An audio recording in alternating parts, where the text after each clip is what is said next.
No ar, Plenitude, o programa do Centro Espírita Joana de Ângeles.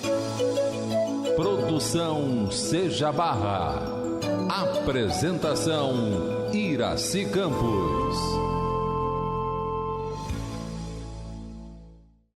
Olá, pessoal. Estamos aqui com nosso amigo querido Haroldo Dutra e vamos bater um papo delicioso para o programa Plenitude. Haroldo, seja bem-vindo ao Plenitude. Iraci, obrigado. Mais uma vez, né? A gente se Mais encontra uma vez. com uma entrevista. Para mim é uma alegria estar do seu lado, participar aqui do Congresso, né? E desse programa do Seja. Muito obrigado pelo convite. A gente que agradece. Gostaria de aproveitar a sua visão, tanto como juiz de direito, como estudioso da doutrina espírita, em relação a esse momento atual que estamos passando em nossa pátria. Muitos estão abandonando o nosso país, né? E a gente sabe que não está fácil, claro, e a descrença que está acontecendo devido a todas essas mudanças. Isso seria uma falta de patriotismo, uma falta de fé ou, na verdade, uma falta de responsabilidade de cada um com o papel que devia estar desempenhando como brasileiros em permanecer aqui? Iraci, nós temos aprendido que esse momento que vivemos agora, no Brasil e no mundo, ele é um momento da mais alta complexidade da evolução do orbe. Porque todas as conjunturas, todas as causas somaram-se para produzir um resultado muito complexo e cheio de facetas. Então, por exemplo, a gente pode examinar alguns desses aspectos. Nós aprendemos no livro Brasil, Coração do Mundo, Pátria do Evangelho, que o Brasil ele é uma coletividade de espíritos que vieram de outras pátrias, espiritualmente vinculados a outras pátrias. Houve até a circulação de um vídeo nas mídias sociais do Chico, dizendo que o Emmanuel havia ensinado a ele que milhões, milhares, centenas de milhares de franceses teriam reencarnado no solo brasileiro. Verdade. E que, embora no seu registro conste a nacionalidade brasileira, psiquicamente eles eram franceses. Verdade. E traziam as marcas características da França, do estilo francês e da Revolução Francesa. Sim. Do ideário da Revolução. Mas nós podemos também identificar outras vertentes. A gente encontra vertente da Alemanha, do leste europeu, vertente da América do Norte. Então, embora no seu conjunto os brasileiros apresentem na sua certidão de nascimento nacionalidade brasileira, espiritualmente falando, aqui é uma colcha de retalhos. E psicologicamente os espíritos se filiam a tradições espirituais, tradições sociais, a experiências muito bem definidas que ficaram marcadas, ficaram profundamente marcadas. Eu me lembro também, agora trazendo um outro ponto, sim, no livro A Caminho da Luz, o Emmanuel nos diz que o povo francês, principalmente o parisiense, o de Paris, é aquele ateniense. Opa! Com todos aqueles hábitos de Atenas. E é isso, né? A gente pensa na Atenas antiga e lembra dessa França. Por outro lado, o alemão, ali sobretudo o alemão envolvido naquele período ali da Segunda Guerra, daqueles movimentos da Segunda Guerra, é o espartano. Sim, é verdade. E a gente percebe isso até no carro alemão. As linhas são sóbrias, Isso é um fenômeno que nós precisamos observar. Então, essa herança psíquica, essa herança espiritual que as criaturas trazem. Mas o Brasil é o grande projeto do Cristo. Porque nesse território Jesus resolveu misturar tudo para nos ensinar a soberana lição da fraternidade e da tolerância, que tem sido agora o nosso desafio. Então, nós, enquanto espíritos em evolução, falimos nesse quesito da fraternidade e da tolerância, porque formamos grupos, formamos comunidades que trucidaram umas às outras. Total. Né? Então, a gente lembra, por exemplo, da noite de São Bartolomeu, em que católicos e protestantes se agrediram, e vários outros fenômenos da história. Então, esse é um desafio. Essa é uma chaga que espiritualmente, quem está encarnado no Brasil tem que curar. Porque nós trazemos essa herança espiritual. A par disso, o mundo vive hoje o fenômeno da mais profunda globalização, que é o fenômeno das mídias sociais. Nossa, isso está... É tão impressionante que, por mais que a gente acompanhe, às vezes eu me sinto fora de lugar, de tão rápido, de tanta novidade que esse mundo traz. Quantas profissões se abriram com o Instagram, com o Facebook, com o YouTube. É impressionante, porque é um mundo novo que se abre. E as pessoas, você viaja pelo mundo e você vê que há um pouquinho do mundo inteiro em todos os lugares. É verdade mesmo. É muito impressionante isso. Então você ia para os Estados Unidos na década de 40, era Estados Unidos. Era muito demarcado. Você sentia... Hoje, você vai para ali e fala, mas isso aqui tem no Brasil, essa marca tem, isso aqui tem... Em qualquer lugar. Qualquer lugar. Vai para a Itália, você fala, gente, mas a Itália é os Estados Unidos, né? Uhum. Então tudo se misturou, tudo se conjugou. E eu intuo, imagino, que a humanidade está caminhando para um processo, Iraci, que é um processo psíquico, em que ela vai romper fronteiras. Então, nós estamos sendo preparados para desenvolver uma consciência transnacional. Uma consciência que é humana. Um verdadeiro e, pela primeira vez, um pertencimento à humanidade. Uma união. Uma união. Então, você se sente francês, se sente italiano, se sente polonês, se sente um pouco russo, se sente um pouco chinês. É tão engraçado isso, né?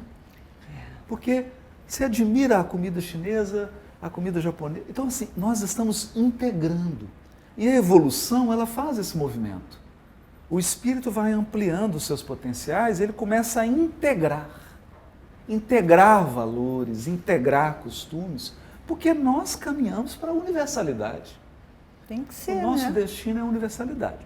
Acontece que nós não estamos sabendo. Como é tudo muito novo, nós ainda não sabemos lidar com as mídias, nós ainda não sabemos lidar com essa globalização. Então é natural que vivamos agora o momento dos excessos. Dos excessos.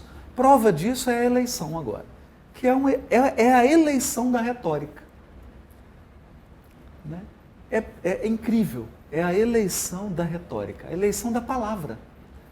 Eu sinto como se o Brasil fosse um grande parlatório em que nós só temos discursos que se espalham nas mídias sociais. É impressionante isso. É tudo muito novo, porque ninguém está acostumado a lidar com isso. Ninguém está acostumado a essa realidade. Né? Em que o que era antigo não funciona, o que é novo surge, mas a gente ainda não sabe usar. Então é um momento em que a gente precisa ter mesmo paciência, muita vigilância, muita observação, porque nós precisamos ganhar experiência, precisamos nos preparar para novos caminhos que vão se abrir a partir desses quadros, né? E para finalizar, Iraci, tem um elemento que eu chamo que é a pimenta mexicana disso tudo. A transição planetária, ela é a oportunidade da encarnação de espíritos de todos os níveis. Então nós tivemos, nos últimos 40 anos, uma encarnação em massa de espíritos provenientes das mais diversas camadas do mundo espiritual, inclusive de regiões de profundo sofrimento. Então, esses espíritos nascem, ocupam posições na sociedade e os seus corpos escondem a verdadeira situação das suas almas. Almas em sofrimento, almas em desorientação, em conflito consigo mesmas e com a lei divina. Almas que estão sedentas, sem o saberem, de uma luz. E isso é o grande teste, o grande desafio para quem já tem orientação. Porque nós estamos sendo testados na nossa firmeza, na nossa constância, nos nossos reais propósitos de construir o bem. Porque é agora que a nossa paciência vai ser testada. É agora que a nossa caridade vai ser testada. É o nosso teste. Essa diversidade e essa pluralidade de espíritos, alguns que estão aí definindo os novos rumos da sua evolução espiritual. É um momento muito decisivo, muito delicado, muito crítico, né? E muito delicado, em que a gente tem que observar muito. Não há respostas prontas, não há respostas fáceis. Nós temos que, eu diria que, talvez absorver o espírito de Kardec, que era o espírito do bom senso e o espírito da observação.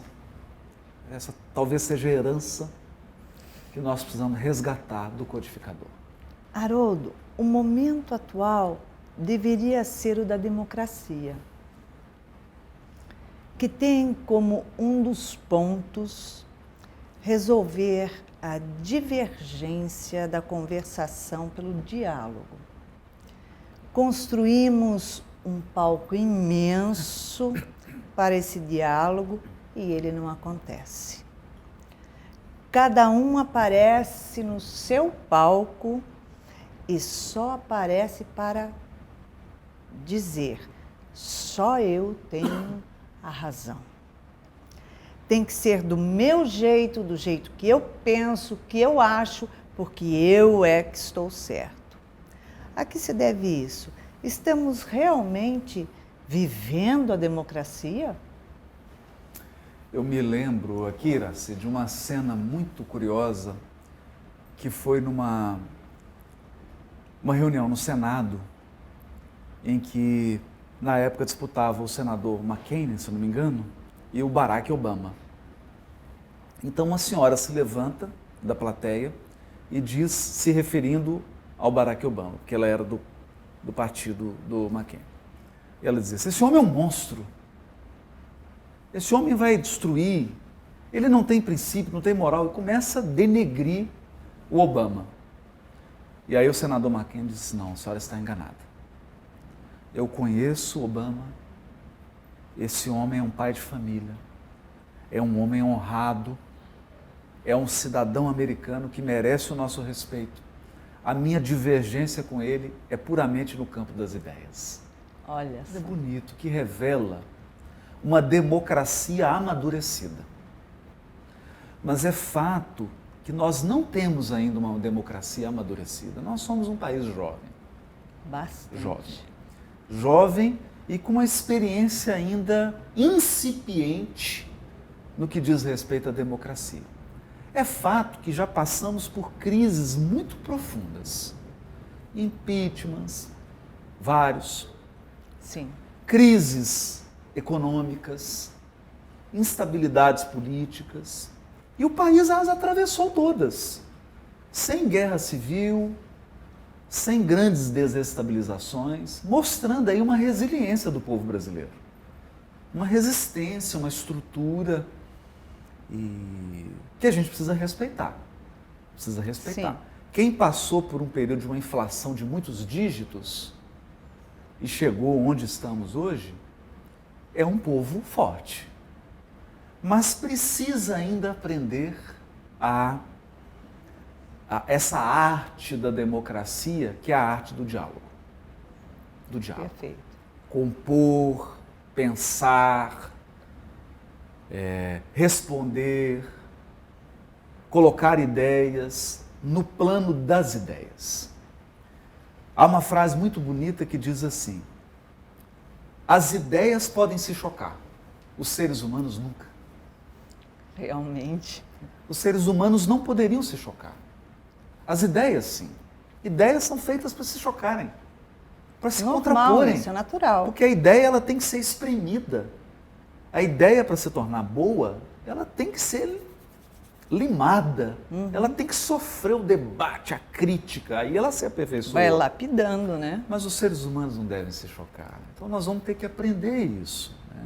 Vamos ter que aprender isso. Particularmente a minha leitura, né? Que não quero impor a ninguém, apenas a minha leitura, é que nós demos um passo. O Brasil era a nação do futebol. Então era a nação carnaval, né? Do carnaval e do futebol. Então nós tínhamos escolas de samba e times. Mais nada. E torcíamos para times e para escolas de samba. Sim. Agora, a consciência coletiva brasileira transferiu-se para a política.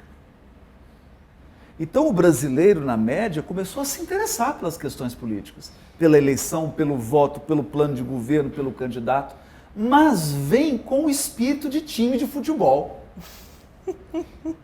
É verdade. Traz a herança do time de futebol. E a gente sabe o que é.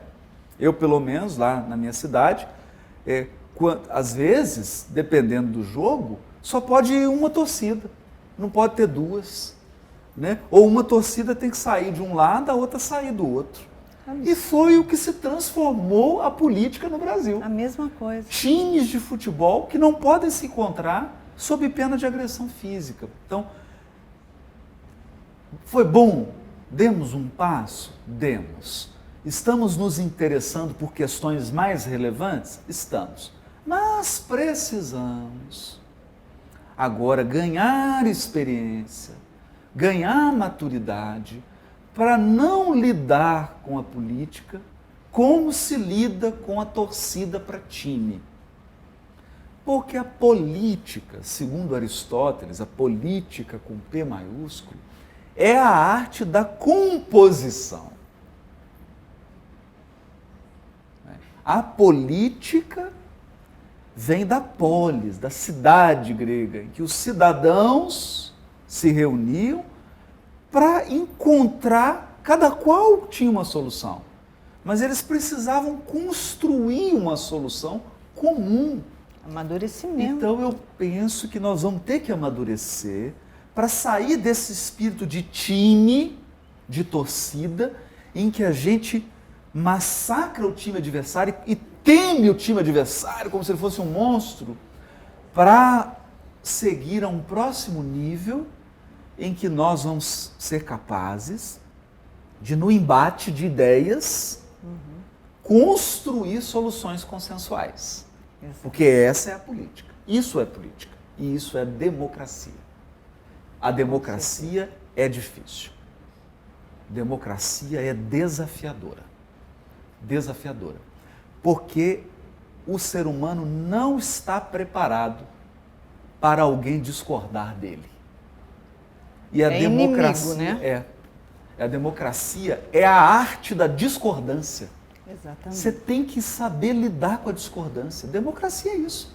Você diz assim, eu adoro café. Aí a pessoa fala, eu detesto café. É isso. Então a gente tem que adquirir uma maturidade espiritual e psicológica para a discordância. Sim. Mas eu acredito que nós vamos caminhar para esse processo. Nós vamos sair agora desse tumulto mais maduros e vamos ter que continuar prosseguindo. Né? E penso que as pessoas que têm uma posição de destaque na mídia precisam se conscientizar disso. Exatamente. Precisam se conscientizar do papel que elas têm no amadurecimento das pessoas, em contribuir para a construção de uma democracia madura. Porque, infelizmente, muitos usam a sua popularidade para promover o contrário. Né? Promover o contrário e tirar lucro disso. Né? Então, isso não pode. Nós precisamos usar, sempre que tivermos a voz, chamar as pessoas para, ei, vamos dialogar, Sim. vamos limar as ideias. Ideias são ferros em brasa. Você tem que bater, porque senão você não forma a liga. Né? A ideia tem que sofrer o embate para ela amadurecer. Mas as pessoas precisam manter esse respeito, essa cordialidade, essa humanidade. Porque são formadores de opiniões, né? E depois nós precisamos entender uma coisa. Diferentemente do futebol, e aqui está a diferença. Quando dois times brigam, dois torcedores, tem um que ganha e um que perde. Com certeza. E a torcida do time que ganhou está feliz, porque o time que ganhou, Normal. ele só ganha para a sua torcida. Na política, não. O que ganha É para todos. governa todos. O que ganha, governa todos. Exatamente. Não governa só os seus torcedores, não. Sim, Governa todos. muito bem falado. E aí nós vamos precisar construir uma possibilidade, uma paz social, para que o governo possa se processar de maneira harmônica, ordenada, para que o país se beneficie. E não adianta falar, não foi eu que elegi, Não adianta. não. Não adianta. Porque a democracia é isso. A democracia é isso. Exato. A democracia é eu cooperar com aqueles que eu não aprovei. Exatamente isso. Isso é democracia. É ter humildade o suficiente para isso, Então né? é desafiador mesmo. Oh, É desafiador. o país está ferido, está magoado. E milhões de brasileiros têm se posicionado e postado não só suas opiniões, como também inúmeros acontecimentos no mundo político, o que acabou gerando o fenômeno do fake news. Isso deve a uma grande falta de informação ou é uma simples manifestação de espíritos pseudo-sábios? Assim, eu tenho pensado, refletido e trago aqui para o público que nos ouve essa reflexão, não uma resposta, mas uma reflexão. Eu me lembro que meu primeiro contato assim com essas novas tecnologias, né, que surgiu, né, aí eu estou revelando aqui a minha idade, foi o e-mail. Então eu lembro quando surgiu o e-mail, meu Deus, abria o e-mail, mandava uma mensagem para alguém, mandava uma foto, era uma coisa extraordinária.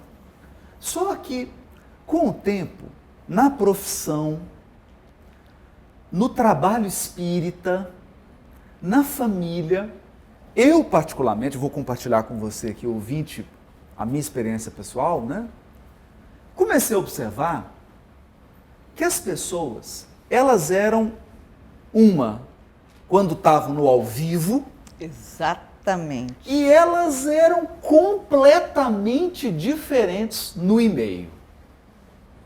Então, no e-mail, a pessoa se transformava, era assim.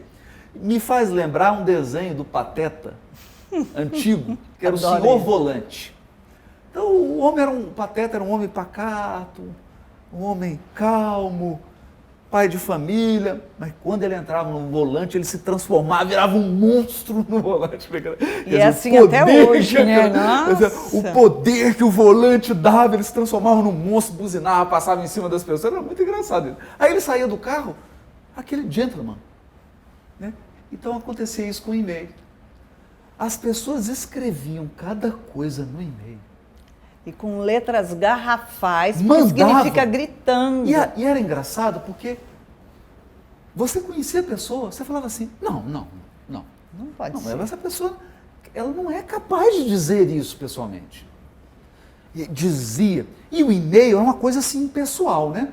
Porque o e-mail você diz assim, você diz, não vou. E quem lê diz assim, não vou! Né? Que a gente lê com a carga, a pessoa escreveu, não vou. E você lê, não vou! Nossa, ele disse não vou! Não, ele só escreveu. Não vou. A gente põe a emoção. Só que aí eu achava que ia parar no e-mail. Mas aí surgiu o Facebook. Então o e-mail ganhou recursos extraordinários. Redes de pessoas. E um lugar onde você se expõe, mas não se expõe. É. Porque você escolhe partes que você quer mostrar e partes que você quer esconder. E aí depois do Facebook, Instagram, YouTube, quer dizer, um mundo se abriu. Então eu digo assim, Graci, existe o Haroldo aqui, o Haroldo pessoa, e existe o Haroldo da mídia social. Que é outro, exatamente. É outra pessoa. Porque lá a gente se transforma. Você se transforma. Aí às vezes você posta uma coisa, você fala, ai meu Deus, para que eu falei isso? Vou tirar isso. Eu vou tirar. Aí já tem 3.000 visualizações. Aí você posta uma coisa toda tosca. Quem é você então? Então, a gente fica numa crise de identidade. Você tem uma identidade digital e uma identidade pessoal. E eu acho que muito dessa confusão que nós estamos vivendo, porque essa foi uma eleição que aconteceu nas mídias sociais, ela não aconteceu no real. Exatamente. Né? Eu me relembro que eu presidi já, como juiz eleitoral, 3 eleições em comarcas diferentes. E as ruas ficavam sujas de papel, poxa, era uma loucura. Mas agora, não tem. Você anda pelas ruas, as ruas estão limpas. Não tem santinho, não tem papel, porque tudo está acontecendo nas mídias sociais. Não é? Então lá as pessoas têm uma outra identidade. Elas, no momento de angústia, ela fala, pronto, postei. E se agridem por aqui. Falei. Exatamente a frase. Aí falei. Aí depois você fala, o que eu falei? Eu não ia dizer, mas aí você falou, o outro vem, mas como é que você diz isso? Você fala, verdade, por que eu disse isso? Não, é um treino, eu acho que é uma coisa muito nova, nós vamos ter que ganhar aí sabedoria, ganhar bom senso, em lidar com isso, de uma maneira em que, como eu sou pessoalmente, em que eu faço um esforço para não gritar com você, para não ser agressivo, para não ser ofensivo, eu transporte esse meu esforço para esses veículos também. Então tenha cuidado ao escolher a imagem, ao escolher as palavras, ao escolher o vídeo, ao escolher o que dizer, ao escolher como criticar. É difícil. E eu digo porque, meu Deus, tem coisas que eu falo, por que eu fiz isso? Para que eu compartilhei isso? Aí não tem como descompartilhar. Depois que você compartilhou, depois que você postou, que você escreveu, você fala, mas é a experiência. A gente vai ganhando uma experiência. Quem viu, viu. Com isso. Quem viu, viu. Viu. Vemos hoje um cenário político bastante acirrado, trazendo diversos conflitos, não só entre os candidatos, mas principalmente entre a população. A que se deve essa revolta toda que está assim super exacerbada? Ao orgulho ou à luta pela justiça? A gente observa, Iraci, quando estuda, por exemplo, o livro A Caminho da Luz. Toda vez que a consciência coletiva vai subir um novo degrau, há uma crise. Há uma crise. Porque surge uma profunda insatisfação com o que existe, com o que é velho. Sim. Mas ninguém sabe ao certo o que será o novo, o que será a novidade, o que será construído. Então você fica profundamente insatisfeito com o que você está vivendo, com o que você está vendo, com o que você está experimentando.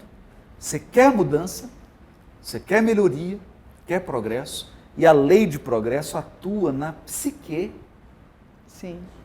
Nós temos um anseio pelo progresso. O progresso é uma fome. A gente não tem fome só de comida. A gente tem fome de evolução. Fome de progresso. E essa fome de progresso nos leva a querer abandonar velhos padrões, mas sem saber direito o que será o novo padrão, a nova forma. E nesse meio caminho surgem as formas aberrantes, as aberrações, que é uma mistura do que é velho com o que é o futuro, do passado e o futuro. Essa transição.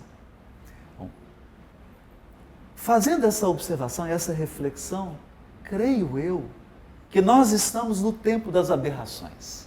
Total. Em que a gente está misturando o que é antigo com o que será, com o futuro, o passado com o futuro. A gente não sabe ainda o que vai ser, mas já está cansado do que é. É a consciência coletiva de uma nação inteira que clama por um degrau acima, por dar um passo. Mas esse passo vai ser construído. Ele vai se firmar. A gente não sabe. Por quê? Porque esse degrau nós nunca pisamos. E o medo do futuro. Nós nunca pisamos. A gente não sabe exatamente o que é. Sim. A gente imagina. A gente tenta encontrar respostas, tenta delinear, mas exatamente o que é, não sabemos. E é aí que entra a misericórdia divina. Porque a misericórdia divina permite que encarne seres que já vivem no degrau que vai ser construído. Então eles vêm com a experiência de quem já vive o nosso futuro. O nosso futuro para eles é presente. Já está tranquilo. E aí eles cooperam com a humanidade nessas fases delicadas, que são mudanças de ciclo. Então, o momento é delicado. Muito. Ele é profundamente delicado. Sério mesmo. E aqui nós temos que ter agora é a vigilância. A vigilância que Jesus recomendou e a simplicidade. Vigilância de estar atento, de vigiar a si mesmo, de se autoconhecer, Sim. de distinguir o que é mero discurso do que é realidade, o que é jogo do que é realidade efetiva. Então, uma vigilância para isso.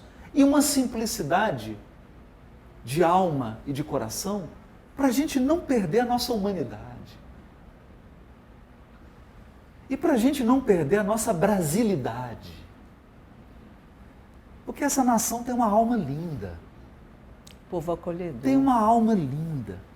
E essa alma, ela brota da simplicidade. Então a gente tem que tomar um cuidado para não ficar artificial, para não ficar maquinado, para não ficar construído. Né? Para manter a nossa transparência, a nossa espontaneidade de espírito, de alma. Porque é isso que cativa as pessoas. É o simples. O transparente, o humano. Então, é o desafio. Muito grande pela frente, né? Do tempo. Segundo o Espiritismo, como seria a luta por um país melhor? Eu penso que a doutrina espírita muda o paradigma. Sim. Porque ela estabelece que não será uma luta. Não será uma luta. Hoje, biólogos modernos têm sugerido reparos na teoria de Darwin. Porque Darwin imaginou que a evolução se processa numa competição desenfreada. Ao menos os darwinistas desenvolveram essa ideia. Não sei se Darwin pensava assim exatamente, acho que não. Mas o que foi construído com o darwinismo foi isso. A vida é uma luta, é uma disputa, é uma competição. Mas quando você olha para as espécies biológicas, não é bem isso que a gente vê. A gente vê espécies que vivem num mútuo regime de cooperação. É, realmente. Então um peixe pequeno está de um lado de um grandão, o grandão come, sobe um pouco, ele come. E ele está ali do lado, né? Você vê aqueles animais da floresta, e aí uns bichos em cima, umas moscas que vão se alimentando ali ao mesmo tempo. Quer dizer, um equilíbrio ecológico, um equilíbrio sistêmico que se dá na cooperação. E a cooperação, Iraci, é uma lei divina. A cooperação. O universo se mantém coeso e a evolução se processa através da cooperação, não da competição. Com certeza. Então eu acho que talvez esse seja o maior desafio de mudança de paradigma que nós vamos ter que fazer enquanto consciência coletiva. Porque nós estamos imaginando que os diferentes precisam brigar. Mas olha para a natureza. Há um ecossistema. As forças se equilibram. Tudo se encaixa. Um equilíbrio. Um equilíbrio. Então uma espécie perde aqui, a outra ganha para se manter em equilíbrio. Concessões. E o equilíbrio é mantido. Né? E a sustentabilidade desse grande ecossistema que é a Terra se mantém graças à lei de cooperação. E nós iremos aprender, porque a lei de cooperação é uma lei divina e ela opera na nossa psique. Nós necessitamos da cooperação. Por exemplo, nós nascemos e nos primeiros segundos depois do nascimento, nós não temos condições de sobreviver individualmente. Não fosse a cooperação dos cuidadores, não vou nem falar pai e mãe, cuidadores, aqueles que nos acolheram, Sim. nos alimentaram, nos ampararam, nos ensinaram a ser seres humanos. Exato. Nos ensinaram a andar, a falar, a se movimentar. Cooperação. Somos Nós dependentes. somos hoje seres humanos autônomos porque um dia contamos com a humanidade de outros Sim, que construíram a nossa humanidade. com certeza. É a lei de cooperação. E isso nós vamos ter que aprender. Isso nós vamos ter que aprender. Esses regimes de cooperação. Mas regimes de cooperação em que duas criaturas autônomas, independentes e livres se reúnem não porque uma depende da outra, mas se reúnem porque uma coopera com a outra. Perfeito. E não há amor se não houver cooperação. Exatamente. A sociedade, ela rompe os seus vínculos. Nós podemos estudar isso na história. Por que a República Romana caiu? Por várias crises na humanidade. Quando você quebra os laços de fraternidade, quando você quebra os laços de cooperação na sociedade, a sociedade rui. A civilização acaba. Aquela comunidade acaba. Porque os laços de solidariedade das partes se rompem. E nós precisamos ficar atentos para não deixar isso acontecer na pátria do Evangelho. Ninguém vive sozinho, né? O que o Espiritismo tem a ver com política? Eles deveriam se posicionar mais? Qual a nossa responsabilidade diante o cenário que estamos vivendo? Eu, há um tempo, assisti uma entrevista do Mário Sérgio Cortella, na Gosto rádio muito dele. Jovem Pan. E fiquei muito impressionado com uma coisa que ele disse. Porque perguntaram para ele assim, Cortella, você é uma pessoa influente, tem um público enorme, né? Você não pretende se candidatar? E ele disse uma frase que me pôs a refletir. Fiquei pensando nisso. Ele disse assim, não, Eu faço política quando escrevo meus livros. A minha contribuição para a política é inspirar as pessoas a refletirem, a pensarem. É assim que eu faço política. Porque há uma compreensão, penso eu, equivocada, de que política é sinônimo de política partidária. Então eu penso assim, olha, se eu não filiar um partido a um dos 1.450 partidos que existem no Brasil, né? Se eu não me filiar a algum partido, se eu não disputar algum cargo eletivo, eu não estou fazendo política. Não. E aí a gente aprende que há espaços do exercício político, por exemplo, na reunião de condomínio do prédio, em que os moradores vão discutir se pintam a fachada. É um exercício. Porque às vezes sai briga física, o que mostra a imaturidade dos moradores em discutirem questões que lhes dizem respeito. Mexe com o instinto selvagem. Mexe né? com... Né? Então ali é um exercício, é um espaço. Né? Quando nós, na tarefa de palestrante espírita, divulgamos princípios, valores humanos, princípios e valores espirituais, nós estamos trabalhando com uma política do mais alto nível. Uhum. Porque ela pretende influir em muitas comunidades. Pretende compartilhar valores que são fundamentais. Sim. Então, há muitos modos. Há muitos verdade. modos. Né? Quando a gente pensa a política como um modo de ser na sociedade, né? A maneira como nós lidamos com a sociedade, a maneira como falamos das questões da nossa comunidade, a maneira como nos relacionamos em sociedade, quando a gente pensa na política nesse sentido amplo, não a política partidária apenas. Claro. Essa é uma parte dela. Mas quando nós pensamos nesse sentido amplo, o Espiritismo tem uma grande contribuição. Não porque ele vai fundar um partido, porque vão sair candidatos espíritas ou vão ter uma bancada espírita. Não. Ele tem uma contribuição. Porque ele traz valores, ele propõe valores que são fundamentais. E eu gostaria de destacar 2 deles. Primeiro, há uma inteligência divina e suprema na direção do cosmos. Isso muda tudo. Segundo, nós somos imortais. Então, um cidadão que se enxerga como um imortal e que se sente supervisionado por uma inteligência suprema, ele toma decisões diferentes. Ele vive de maneira diferente. Ele faz escolhas diferentes. Até as palavras são diferentes. Com certeza. Nós acreditamos nisso no mais fundo da nossa alma. Esse momento em que estamos vivendo diz respeito a uma transição planetária.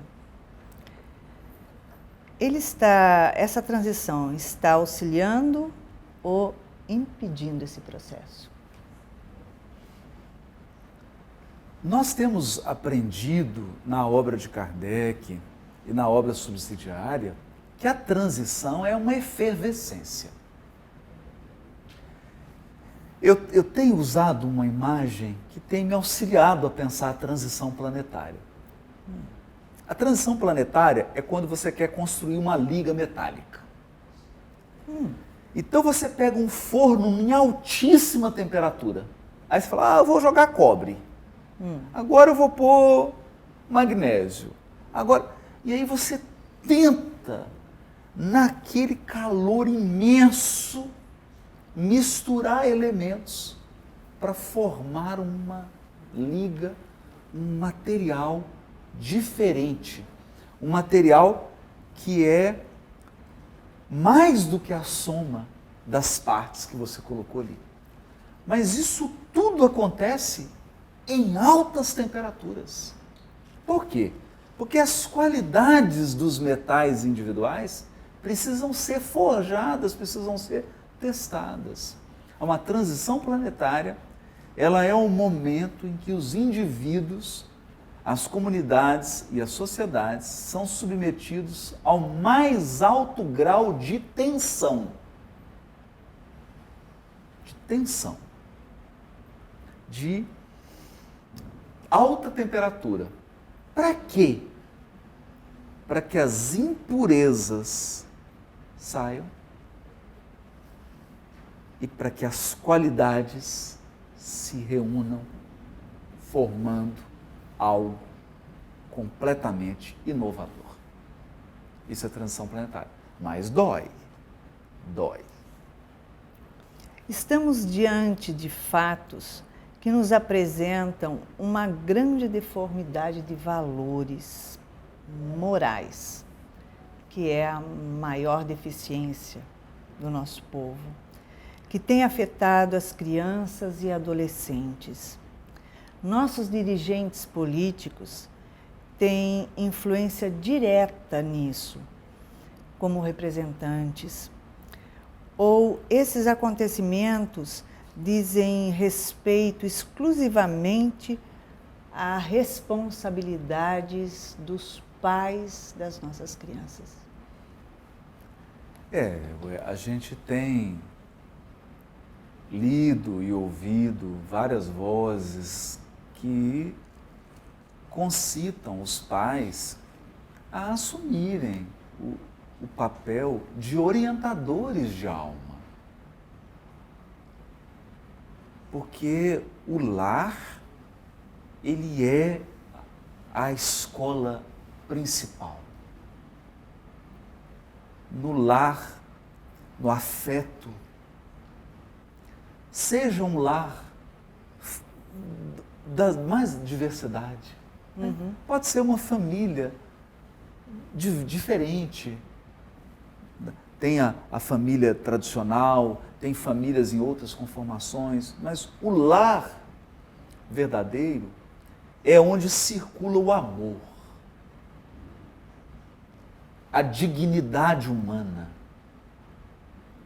o respeito à dignidade do outro, o respeito ao direito do outro de se transformar num ser humano melhor.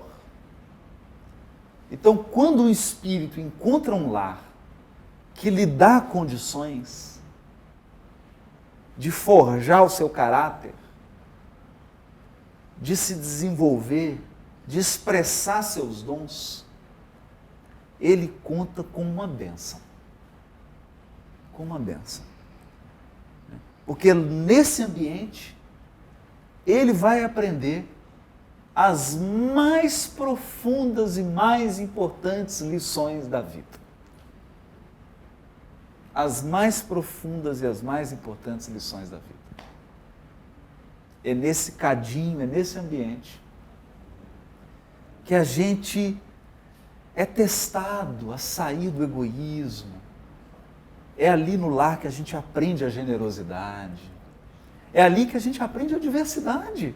Com certeza. Aprende a diferença, aprende o respeito, aprende a discordar, aprende a brigar, né? De uma maneira construtiva. Então, o lar é essa escola abençoada. Né? E, infelizmente, a gente tem percebido, como tudo na sociedade está derretendo. Né? Aquele grande pensador, Zygmunt Bauman, escreveu O Mundo Líquido.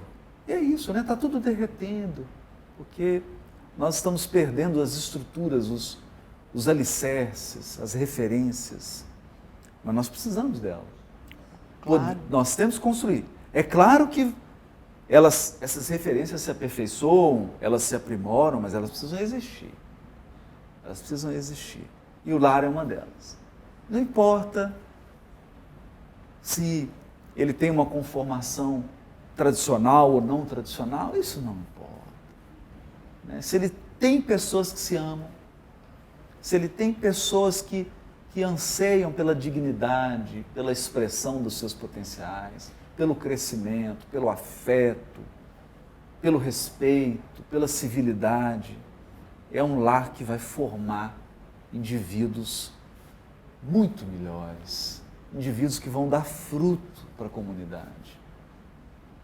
Então nós precisamos ter muito carinho com o lar, muito carinho. E saber encaminhar, educar essas crianças, né? Porque afinal de contas, nós vamos partir, mas quando retornar, vamos retornar nas mãos deles. Exato. E o que eles vão fazer conosco? Exato. Meu Deus do céu, dá até medo, né? Exatamente. Puxa vida, estamos chegando ao final de mais um Plenitude, num papo reto, direto, muito gostoso, com nosso amigo Haroldo Dutra. Então, convidamos você, Haroldo, a deixar uma mensagem para o nosso público, todos aqueles que nos assistem e nos acompanham. Eu queria transmitir a todos que nos acompanham uma mensagem que seja de paz. Nós somos espíritos imortais. Não podemos abrir mão dessa certeza, dessa convicção, desse valor soberano.